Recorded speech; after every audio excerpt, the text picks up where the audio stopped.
Salve, salve, galera do Enem! Seja bem-vindo a este site de sucesso, este site que tem preparado aí campeão e campeã por todo o território brasileiro e com certeza você vai ser um dos nossos campeões. Sou o professor Jefferson Fiel, professor de matemática e na aulinha de hoje nós vamos falar sobre função do primeiro grau. Então, para você que está conosco aí nessa preparação intensiva para o Enem, vamos então estudar função do primeiro grau, um assunto importante no Enem, sempre cai questõezinhas envolvendo função do primeiro grau, como vocês vão ver no decorrer da nossa aulinha, ok? Vem comigo, galera, vamos lá então, que nós não temos muito tempo não, temos que estudar e bastante, ok? Função do primeiro grau, este é o nosso assunto da aula de hoje. O que nós vamos ver especificamente sobre função do primeiro grau? Nós vamos falar sobre o conceito dela, nós precisamos entender a base teórica que constitui a função do primeiro grau. Vamos construir, ler, analisar alguns gráficos de função do primeiro grau. Vamos também identificar o crescimento e o decrescimento de uma função e, por fim, resolver alguns probleminhas, né? Se der para a gente fechar nessa aula ainda a resolução de problemas, senão fica para a segunda parte da nossa aula, ok? Beleza, galera? Então vamos lá. Primeiro, a nossa introdução, o que é uma função, por que a gente estuda a função.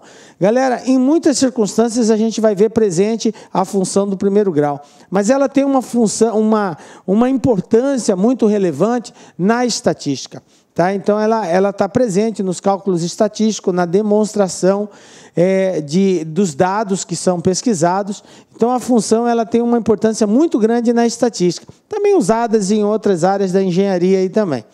Mas a função ela é utilizada para quê? Para relacionar valores numéricos de uma determinada expressão de acordo com cada valor que a variável x assume, ok?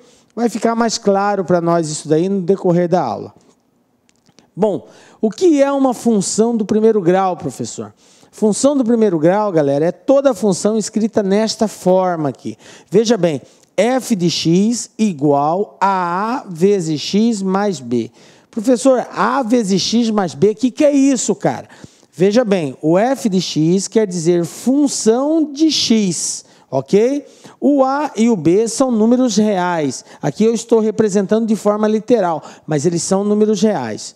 O A, ele tem uma nomenclatura específica, ele é chamado de coeficiente angular. Então, o A, coeficiente angular. O B também tem um nome específico. O B é chamado de coeficiente linear.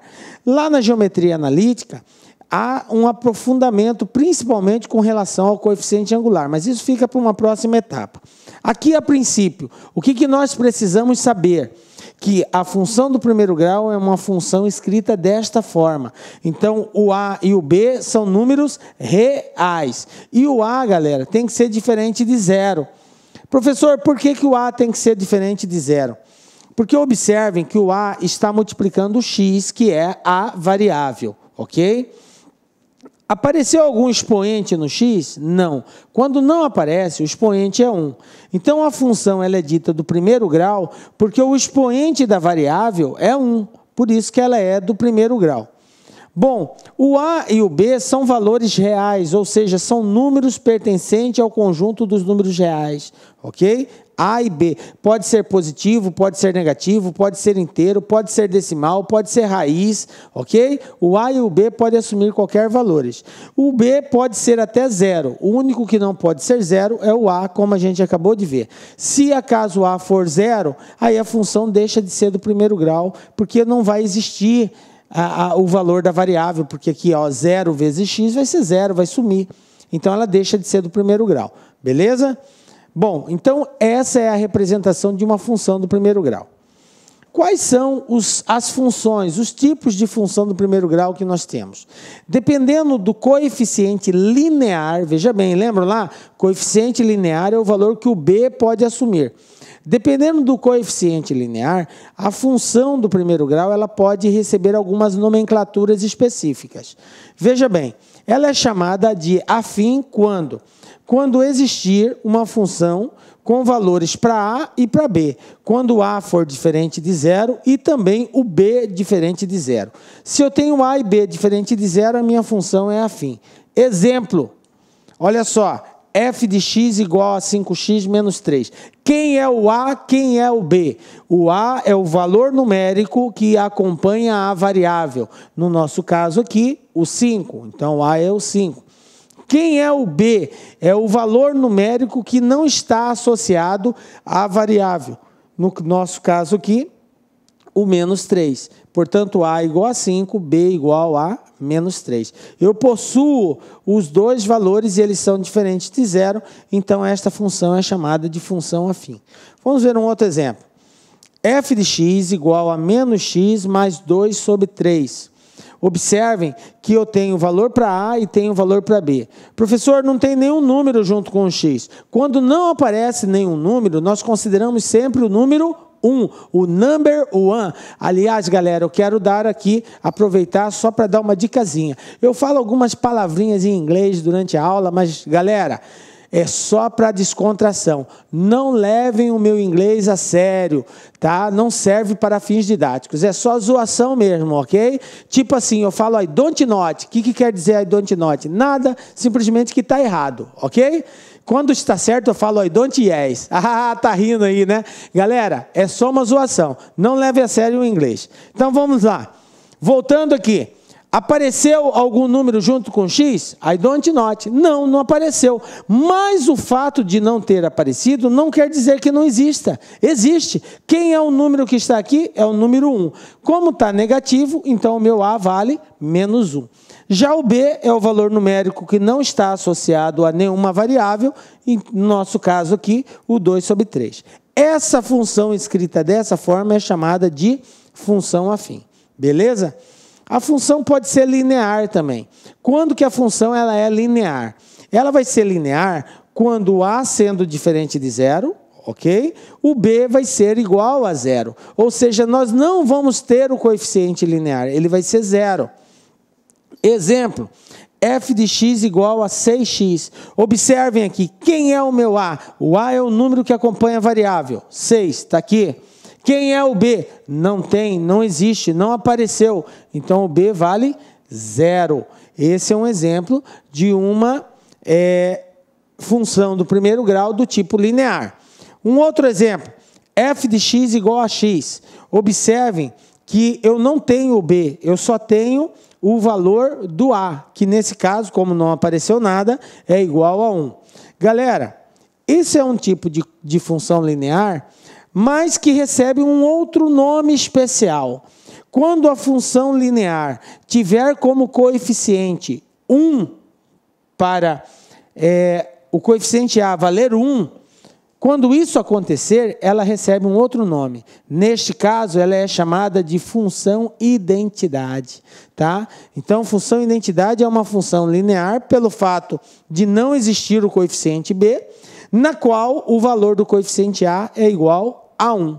Belezinha? Entendido? Esses são os tipos de função do primeiro grau que nós temos. Bom, gráficos da função afim. Galera, quando a gente fala gráficos da função afim, nós estamos falando gráficos da função do primeiro grau. Uma coisa tem que ficar clara, muito clara. Galera, o gráfico de uma função do primeiro grau será sempre uma reta. Galera, sempre, sempre, sempre, ok? Belezinha? É uma reta, não vai ser curva, não vai fazer volta, tá? O gráfico de uma função do primeiro grau é sempre uma reta. Aí veja bem, por ser uma reta, para nós determinarmos esse gráfico, esta reta, basta nós conhecermos 2 pontos dela, ok? Conhecendo 2 pontos da reta, é só unir um ponto ao outro, nós já determinamos a reta. Belezinha? Não esqueçam disso. Então veja bem, o gráfico deverá ser montado de acordo com os valores de A e B. Sempre uma reta oblíqua aos eixos X e aos eixos Y. A representação vai ser feita no plano cartesiano. Professor, plano cartesiano, o que é esse tal de cartesiano? Plano cartesiano é um conjunto de 2 eixos, um horizontal e o outro vertical, que se cruzam, ok? Então, esses dois eixos, x e y, formam o plano cartesiano. É neste plano que nós vamos representar o gráfico da nossa função. Então, olha só, nós temos dois casos. Eu posso ter uma função cujo coeficiente a é positivo. Quando eu digo maior que zero, quer dizer positivo. Nesse caso, a função é chamada de função crescente. E o gráfico fica dessa forma. Olha aqui, ó, eixo x, eixo y, ok? E aqui eu desenhei uma reta qualquer, tá? Só para indicar que o A sendo maior que zero, o gráfico nosso vai ficar sempre nessa posição. Observem o inclinamento dessa reta, tá? O inclinamento. O plano cartesiano, galera, ele divide o espaço em 4 posições chamadas de quadrantes, tá? Eu tenho aqui primeiro, segundo, terceiro e quarto quadrante, ok? O plano cartesiano divide em 4 partes o espaço. Quando eu tiver uma função crescente, quando A for maior que zero, o gráfico da minha função sempre vai ser nesse sentido. A extremidade deles vai tocar sempre o primeiro e o terceiro quadrante. Nunca vai ficar no quarto ou no segundo. Eu estou falando da extremidade. Não que ele não passe pelo segundo ou pelo quarto. Ele pode passar aqui, ó. Ele pode passar aqui, ó. Está passando aqui, ó, no quarto quadrante. Mas eu tenho que olhar aqui, ó, a extremidade. Ela vai culminar, vai terminar no primeiro e no terceiro quadrante sempre. Toda vez que a função for crescente com um A maior que zero, ok? Bom, mas nós podemos ter um caso também onde a nossa função seja decrescente com A menor que zero. Se o A for menor que zero, a função é decrescente, aí o gráfico inverte. Olha a posição. Lembram? Aqui é o primeiro, aqui é o segundo, aqui é o terceiro quadrante e aqui é o quarto. Olha só as extremidades agora. Quando a função for decrescente, ó, ela vai tocar o segundo e o quarto quadrante. Então, professor, só pela observação gráfica eu consigo isso? Yes! Só pela observation, beleza? Você observa, terminou no primeiro e no terceiro, função crescente. Terminou no segundo e no quarto, função decrescente. Beleza? Então, graficamente, a gente já consegue dizer se a função é crescente ou não. Ok? Bom, então, está aqui, já sabemos essa definição. Bom, vamos ver um exemplo de como montar uma função do primeiro grau. Como que eu faço essa montagem? Vamos pegar aqui uma função f de x. Olá, meus amigos, minhas amigas. Gostou dessa aula? Então acesse lacnem.com.br, assista o restante dessa aula e muito mais. Conheça o nosso método pragmático para o Enem 2015. São 600 aulas prioritárias. Sabe quanto custa? Você vai nem acreditar, R$1 por dia. Clique aqui e confira. Gostaram da aula de matemática? Então vai lá, clique, curta e compartilhe.